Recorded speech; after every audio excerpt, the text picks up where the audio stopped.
시청자 여러분 안녕하십니까? 전 세계 160여 개국에서 유튜브로 구독하시는 구독자 여러분 안녕하십니까? 파이낸셜 타임스와 이코노미스로 보는 세계 경제, 저는 MBC 아나운서 김범도입니다.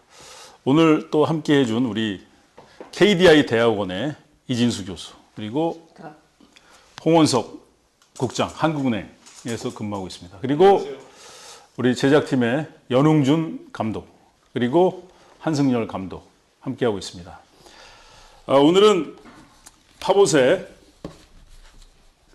이런 기사로 함께하겠습니다. 미국 중앙은행 성장률 상승 전망에도 적어도 2024년까지는 금리 인상은 없다는 신호를 보내다.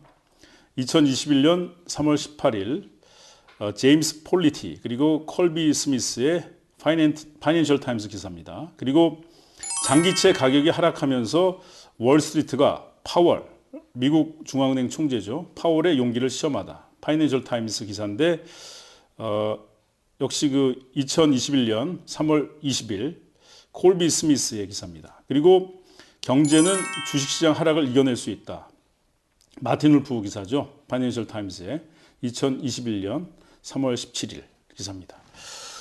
지난주에 그 FOMC 연방공개시장위원회가 열렸는데 뭐 깜짝 놀랐어요. 뭐 월드컵 중계 보듯이 월드컵 중계 기다리듯이 많은 분들이 그 FOMC 연방공개시장위원회를 기다리는 걸 보면서 정말 많은 분들이 굉장히 많은 주식 투자를 하고 있구나. 주식이 아무래도 영향을 줄 테니까요. 예, 그런 생각 들었습니다.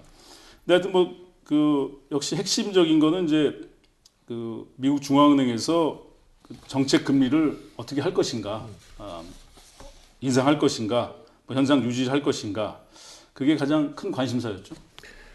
안 그래도 이제 시장에서 예상했듯이 그 미 중앙은행에서 정책 금리를 이제 0%에서 0.25%의 현 수준을 유지하기로 했고, 그다음에 매월 이제 1,200억 달러 상당의 자산 매입을 지속하기로 했습니다.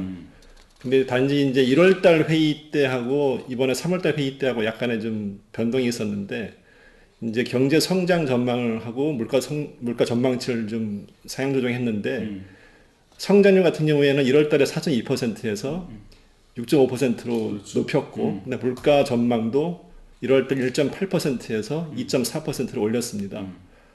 이제 페드의 정책 기조는 뭐 간단합니다. 그 완전 고용과 이제 2% 인플레이션 목표를 이제 장기간에 걸쳐서 달성하겠다 하는 거 하나 하고, 인플레이션 2%로 상승한 후에는 이제 상당 기간에 걸쳐서 평균적으로 2%에 정착시키겠다는 의지가 있는 겁니다. 미국 중앙은행은 정책 금리를 이제 그 범위를 정하는 거죠. 그래서 이제 0%에서 2.5%, 0.25%. 0.25%. 뭐 그 기조는 큰 변화가 없는 거고. 그런데 이제 지난 1월과 핵심적으로 다른 게 있다면 어떤 내용이 있을까요? 이제 앞에서 얘기했듯이 성장률이랑 물가 전망치도 이제 높였고요. 근데 다만 이제 눈에 들어온 거는 그 통화정책 결정 회의에 이제 참석하는 위원들 중에서 이제 2022년도하고 2023년도까지 금리 인상을 예상한 위원 수가 1월 달보다는 다소 늘었다는 점이 좀 눈에 들어옵니다. 뭐 미국 중앙은행 총재인 그 파월이 뭐 굉장히 노련하고 패기만만하게 이제 금리 인상 문제하고 재정 지출 문제 얘기했는데, 시장 반응은 뭐 이렇게 또 좀 다르게 움직인다 이런 얘기도 나왔잖아요, 그렇죠? 네, 그렇습니다. 그 미국의 그 코로나 백신 접종 확대 및 그다음 미국 행정부가 이제 1.9조 달러 추가적인 재정 지출을 하기로 했는데요. 이러한 것으로 해서 미국 경제가 급속히 회복되고 있다고 예상되는 상황 속에서도 이번 그 FOMC의 그 발표는 미국 중앙은행이 적어도 2024년까지는 현재와 같이 저금리를 유지할 것이다 시사한 것으로 평가를 하고 있습니다. 그런데 그 미국 중앙은행이 이렇게 완화적인 통화정책 기조를 향후 상당 기간 유지하겠다는 의지 표명에도 불구하고 미국 채권금리는 오히려 상승을 했습니다. 미국 10년 만기 정부 채권금리가 1.6%대 수준에서 1.75%로 상승을 했는데요. 채권은 만기시 투자가가 받는 금액이 일정하기 때문에 금리가 상승한다는 것은 채권 가격이 하락한다는 것을 의미합니다. 그렇죠. 예. 미국 정부의 만기가 10년 이상인 채권의 경우에 이러한 금리 인상으로 인해서 올해 초부터 3월 중순까지 가격이 15% 정도 하락을 했는데요. 이러한 하락 규모는 분기별 가격 하락폭으로는 1970년대 초반 이래 가장 큰 규모입니다. 그래서 이렇게 그 미국 정부 채권의 금리가 상승한 것은 미국의 성장률 및 물가 상승이 결국에는 미국 중앙은행의 정책금리 인상으로 이어지지 않을까라는 투자가들의 우려를 반영한 것으로 보입니다. 네, 그 채권 금리 상승이 그 1970년대 초반 이래 가장 큰 규모죠. 그러니까 채권 금리가 오르면 채권 가격은 떨어지는 거니까요. 그렇죠. 네, 같이 네. 가는 거죠. 네네. 이렇게 채권 금리가 많이 상승하게 되면 당연히 뭐 중앙은행에서도 어떤 반응을 보일 수밖에 없는 것 같은데. 네, 그런데 지금까지 이러한 미국 정부 채권 금리 상승에 대해서 그 미국 중앙은행은 특별히 반응하고 있지는 않습니다. 다만 그 경제 회복을 저해하는 비정상적인 움직임에 대해서는 주의를 기울이겠다 이런 언급을 하고 있고요. 이에 따라서 그 향후 미국 채권 금리가 더욱 상승할 것인가? 만약에 상승을 한다고 그러면 미국 중앙은행에서 어떻게 대처할 것인가? 이러한 부분이 지금 초미의 관심사가 되고 있습니다. 네, 계속 뭐 지켜봐야 될 문제인 것 같은데 어찌됐건 뭐 채권 금리, 미국 채권 금리가 상승하면 뭐 그래서 이제 당연히 또 뭐 미국 중앙은행에서도 거기에 대한 반응으로 정책 금리를 인상한다. 그러면 결국 위험 자산인 주식이 가장 먼저 영향을 받지 않겠어요? 네, 그렇습니다. 그 우리 이 교수 얘기했듯이 그 경제 회복 속도가 빨라질 것이라는 전망이 그 인플레이션 기대 심리를 좀 강화를 했고 그래서 금리를 지금 밀어 올리고 있는 것인데 올 초만 하더라도 그 미국 채금리 10년 물짜리가 한 0.9% 수준이었었습니다. 근데 지금 이제 한 80pp 정도 올랐으니까 엄청나게 많이 오른 거죠. 80pp 하면 이제 0.8% 그렇죠. 오른 건데 문제는 이제 국채 수익률의 상승 속도입니다. 너무 가파르게 이제 그 상승하게 되면은 아무래도 주식과 같은 위험 자산에 대한 상당한 하락 압력이 가해지기 때문에 문제가 될 수 있고, 그다음에 또 연준에서도 뭐 현재 지금 국채 금리 상승에 대해서는 크게 반응하지 않고 좀 인내해 보겠다라는 메시지를 던지고 있는데 그 시장에서는 또 해석이 다르죠. 이 시장에서는 그 연준의 인내가 그 시장의 높은 인플레이션 기대와하고 좀 동떨어질수록 시간을 더 동떨어질수록 더 많은 그 금융 긴축을 겪을 수 있다라고 이제 우려하는 바도 있습니다. 네. 어찌됐건 뭐 그 이제 주식은 주식 또 주가하고 수익 비율로 우리가 또 네. 설명할 수밖에 없는데 네. 뭐 그 점에 대해서도 또 우리 파이낸셜 타임즈에서 그 마틴 울프가 다루고 있죠. 네, 그렇습니다. 미국 채권 금리의 상승, 그리고 만약에 그 향후에 미국 중앙은행 금리가 인상될 경우에 가장 타격을 받는 것은 이제 위험 자산이 되겠고요. 그 중에서 이제 주식이 아무래도 되겠습니다. 그래서 그 주가 수준을 그 판단할 때 널리 사용되는 것이 주가 수익 비율인데요. 현재 그 주가 수익 비율로 미국 주가를 갖다가 판단을 해봤을 때 1920년대 말 대공황 직전이 되겠죠. 그리고 1990년대 말 닷컴 버블 직전이 되겠습니다. 그 이래로 가장 높은 수준이 되겠습니다. 그래서 주가 수준이 굉장히 높다고 이제 그렇죠. 되는 거죠. 주가 수익 비율은 뭐 이제 주가를 수익으로 나눈 거죠. 그래서 그렇습니다. 이제 높을수록 이제 고평가 돼 있는 거죠. 그렇습니다. 근데 이게 1990년대 말 그 2000년에 그 미국 경제가 아주 뭐 큰 위기가 왔었잖아요. 그죠? 그렇죠. 그때 그 주가가 폭락을 했었죠. 그렇죠. 예. 그리고 그 부동산 가격 버블 경고했던 그 시기와 비슷하다 이런 거죠, 지금. 네, 그래서 주가 수익 비율로 주가를 판단하는 것은 주가라는 것이 결국에는 기업의 수익성에 의해서 뒷받침되어야 된다.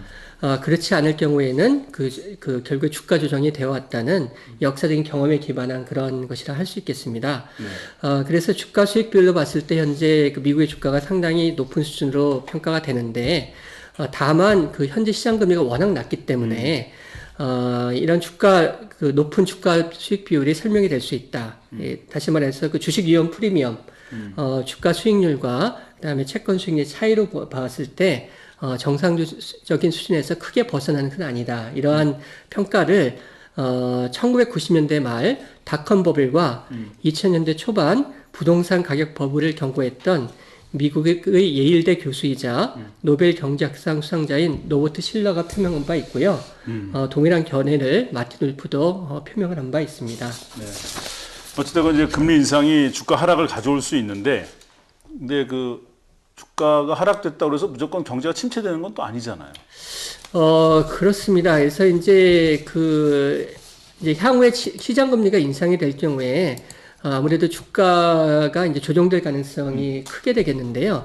그렇다고 그러면 이제 이슈는 과연 주가가 조정되었을 때 전체 경제가 어떻게 될 것인가. 이제 이 부분이 중요한 이슈가 되겠습니다.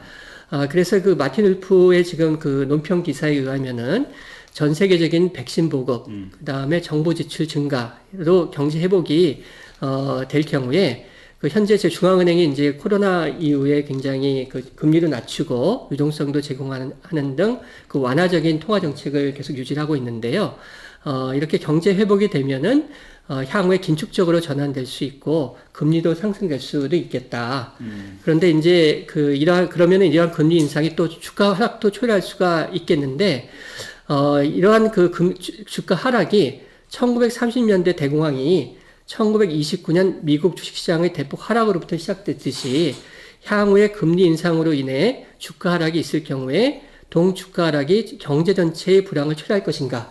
이 부분이 이제 그 관심사라는 일을 하고 있습니다. 근데 이제 뭐 마틴 울프는 이런 주가 하락이 있다고 하더라도 이제 경제 전체 불황은 이제 초래될 가능성은 낮다 이렇게 기사에 쓰고 있는데요. 그렇죠? 네, 그렇습니다. 그래서 그러한 그 근거로 해가지고요, 이제 두 가지를 크게 들고 있는데요. 첫 번째는 주가 하락이 되면은 투자자의 이제 자산이 그 가치가 감소하는데 그럴 경우에 이제 소비가 감소할 수 있겠는데 연구 결과로 보면은 그러한 소비 감소는 크지 않다. 그래서 결과적으로 전체 경제적인 수요 감소는 크지 않을 것이다. 이러한 예상을 하고 있고요. 둘째로는 지금 이제 코로나 위기로부터 경제가 회복되면서 물가 상승이 그 예상이 되고 있는데 지금 경제가 그 회복되는 상황이고 또한 그 미국의 중앙은행 그리고 IMF 등에서 금융기관에 대한 스트레스 테스트를 했는데요. 스트레스 테스트라는 거는 그 어려운 경제 상황을 가정해서 그때에도 금융기관이 제대로 운영될 수 있는가 이러한 것을 테스트하는 게 되겠습니다.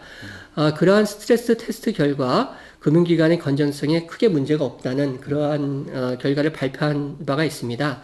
그래서 전체적으로 그 경제가 회복되고 금융기관의 건전성도 유지가 되는 상황에서 주가 하락이 1930년대 대공황과 같이 기업 도산, 금융기관 파산 등으로 이어질 가능성은 매우 적다 이렇게 판단을 하고 있습니다. 그럼에도 불구하고 이제 금리가 상승될 경우 뭐 발생할 수 있는 우려들이 있겠죠. 네, 그렇습니다. 그 기업들의 지금 부채 규모가 상당히 수준이 높은 상태이거든요. 그래서 이제 금리가 상승되면 아무래도 기업들이 어려움을 겪을 수밖에 없겠는데요. 이제 그 정도 어느 정도 될 것인가가 이제 우려가 될 수 있겠고요. 그다음에 달러 유동성이 많이 풀리면서 그 자금이 개발도상국에 많이 흘러갔었습니다. 그런데 이제 미국의 그 금리가 인상이 되면 금리 인상에 따라서 그 자금이 이제 미국으로 회귀할 가능성이 있는데요. 그럴 경우에 그 개발도상국으로부터 달러 자금이 단기간에 대규모로 이탈할 위험을 배제할 수는 없습니다. 이러한 위험들을 이제 마틴 울프도 그 제기를 하고 있는데요. 다만 마틴 울프는 이러한 위험이 있는 것은 사실이지만 관리가 가능한 수준일 것으로 판단한다. 이렇게 이야기를 하고 있습니다. 네. 뭐 기업들이 이제 뭐 부채 때문에 어려움도 겪고 또 그리고 이제 그 금리가 오르면 이제 개발도상국에 투자했던 돈들이 회수돼서 이제 거기서는 위험성이 있을 수도 있지만 그럼에도 불구하고 경제 전체는 뭐 큰 문제가 없을 것이다. 이게 마틴 그렇죠. 울프의 이게 마틴 울프의 견해입니다. 견해죠. 네. 네. 그럼에도 불구하고 이제 부채가 가져오는 그런 뭐 위험, 함정들이 있겠죠. 이제 코로나 팬데믹 이후에 부채가 엄청 늘은 건 사실이죠. 사실인데 이제 경제 주체를 보면은 정부, 기업, 뭐 가계로 나눌 수 있는데 뭐 가계나 기업은 뭐 그렇다 치더라도 정부가 지고 있는 부채가 상당히 큽니다. 이제 통계를 보면은 지난해 이제 미국과 여타 선진국들의 예를 이제 볼 수 있는데 GDP의 한 평균 30% 정도를 경기 부양에 쏟아 놓은 셈이 되고 있어요. 그렇죠. 그거는 이제 2008년도 글로벌 금융위기 시 한 10% 수준하고 비교하면 엄청난 그 증가로 볼 수 있습니다. 그래서 이제 시장에서도 이제 부채 트랩이라고 해서 걱정을 많이 하고 있는데 이제 뭐 미국도 그렇고 다른 주요 선진국도 그렇고 그 정책 당국자들은 역대급의 그 정부 부채하고 정부 지출이 이게 어떻게 보면 역사적인 저금리 덕이라고 지금 많이 보고 있어요. 그 저금리의 트랩이라고 이제 어떻게 얘기할 수 있는데 거기 잡혀 있는 셈을 볼 수 있는데 이제 정부가 부채를 많이 지면 질수록 그 경제 생산성은 떨어지고 또 성장률도 둔화될 가능성이 높다고 지금 조사가 되고 있어요. 거기다가 이제 그 경제 구조 자체도 금융 요인에 좀 더 취약할 수 있는 구조로 바뀔 수 있다. 이런 문제가 좀 지적되고 있습니다.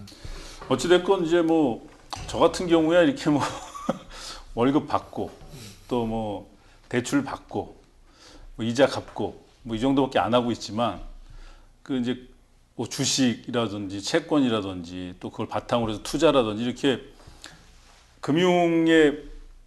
금융시장 규모가 커지게 되면은 경제 규모보다 그러면 또 거기에서 오는 그 여러 가지 문제점들은 분명히 있을 것 같아요.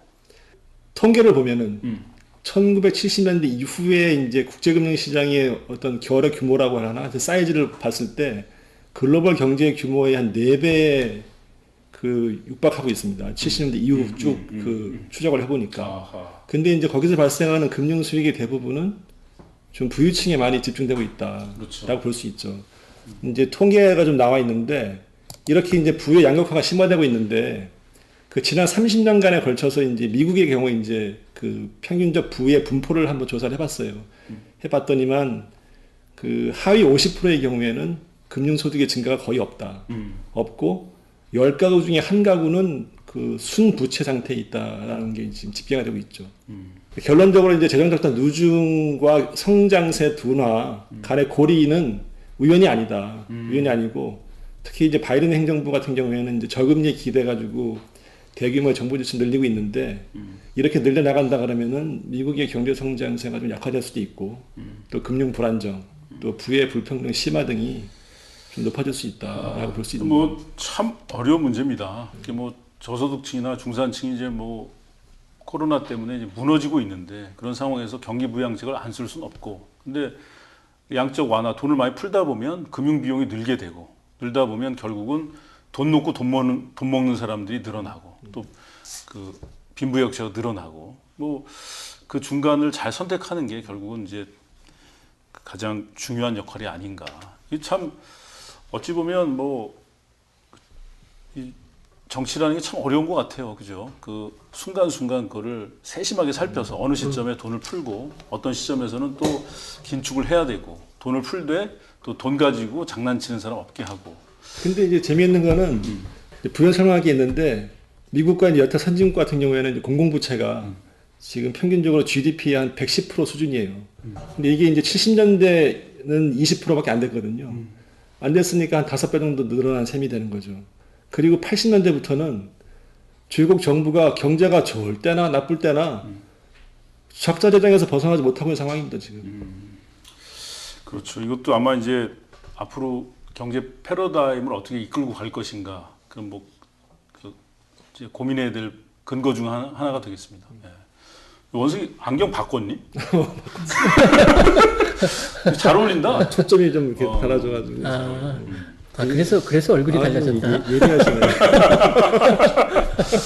이렇게 친구가 안경이 바뀌었는지 안 살피는 마음으로 생생하게 감사합니다.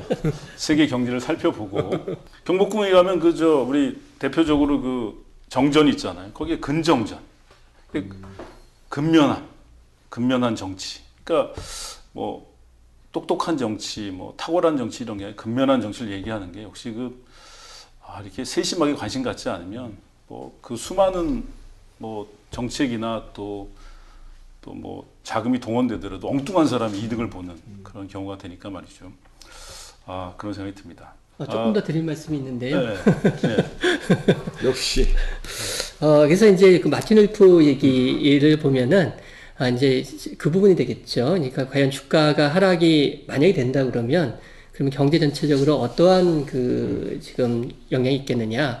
그래서 마틴 울프의 판단에 의하면 경제 전체적으로 큰 영향은 없을 것이다. 물론 뭐 경제가 나빠지긴 하겠지만 공황이 온다거나 아니면 이렇게 심각한 경제 침체가 온다거나 이러지는 않을 것이다라는 그 판단을 하고 있는데요.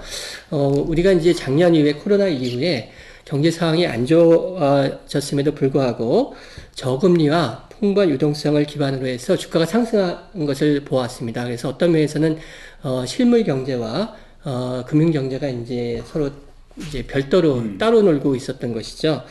그래서 이제 만약에 이제 마틴 울프가 얘기했듯이 그 향후에 경제가 코로나 위기로부터 회복될 것으로 예상되는 상황에서 주가 하락이 경제 회복을 크게 저해하는 것이 아니라고 한다 그러면 그 정책 당국은 이 경제 전체를 대상으로 지금 정책을 운영하는 것이니까 정책 당국의 입장에서는 주가 하락이 주요한 관심사가 아닐 수 있다. 이러한 점을 시사한다고 볼 수도 있겠습니다. 그래서 향후에 우리가 이러한 점을 고려해야 되지 않을까 이러한 생각이 이제 듭니다. 결과적으로 우리 이진수 교수의 얘기는 다시 이제 얘기하자면은 기존에 종전까지는 금융하고 실물이 괴리가 있었는데 이제는 그 금융 쪽에서 약간의 그 가격 하향 조정이 일어나게 되면은 그 괴리의 폭이 좀 줄어들 수 있는 여지도 있다. 뭐 이렇게 볼 수도 있겠습니다. 당연히 그게 더 뭐 건강한 거 아닙니까, 그죠? 실물 경기하고 이제 경기 회복도 좀 예, 빨라질 수 그 있습니다. 이제 금융하고 이렇게